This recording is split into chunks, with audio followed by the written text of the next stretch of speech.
doing something we don't normally do here today. We're going hunting for a moose out here in northern BC and keep our freezers full all winter. We got a guy down there with his rifle named Rudy. He's an avid hunter. So let's tiptoe. Gonna have to be real quiet on the set here. We're gonna make our way down to this meadow where apparently there should be some moose. So let's go.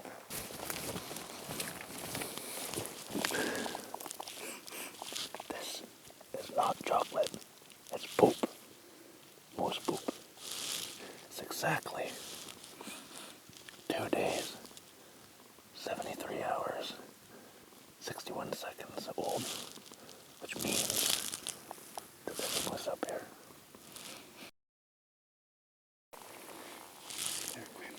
We got some tracks. They're not fresh, but there's moose sign everywhere. And I know what you animal activists are thinking right now. But, hey, if we're gonna eat meat, we should be prepared to get it ourselves.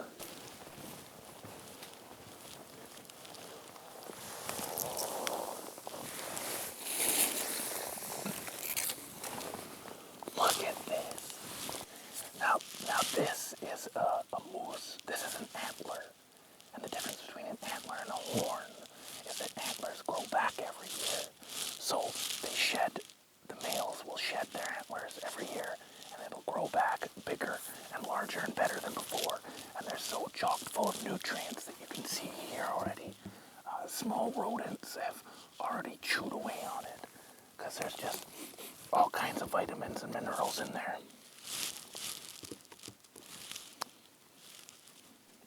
I see him. I see Rudy. How's it going? So this is this little meadow right in here, okay? And what it does, this little creek over here, I did a little call, and twice 2 squirrels started chirping away right away. Oh, I would recommend to sneak in there, get set up. Something's gonna pop up, I'm pretty sure something's gonna slip across the middle there. Okay. You don't smell that? I just farted. The anticipation right now. I really feel like I'm on the hunt. There's that primitive sort of sense that engages, and just the prospect of seeing a moose come out of the woodwork there would just be thrilling beyond belief. The plan is we're just gonna sit here for however long it takes till the sun goes down, and the key is to try to get comfortable, because these knees, they ain't what they used to be.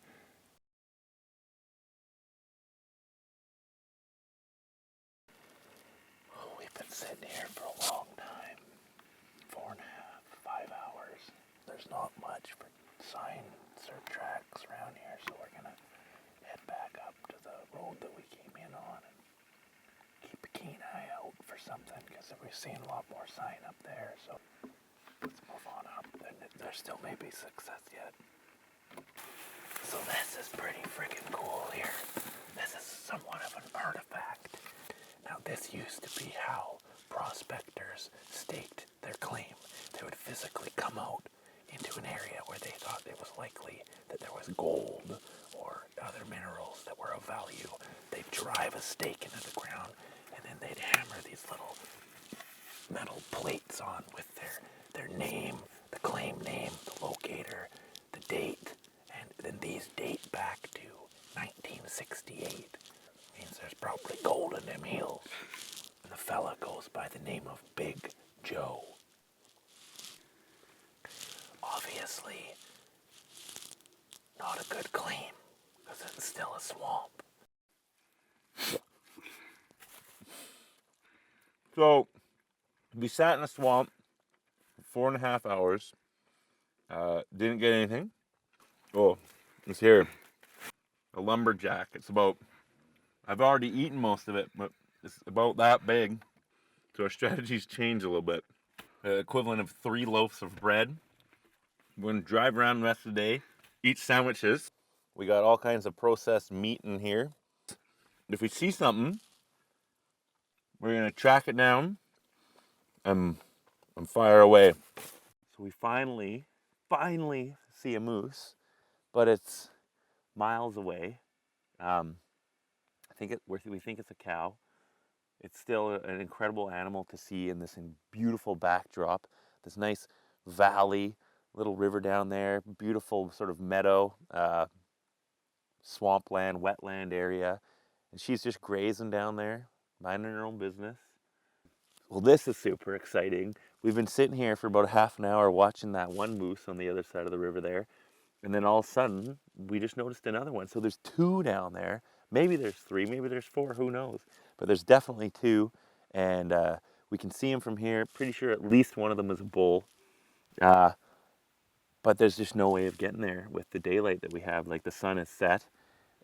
We'd need a boat. We'd need a boat.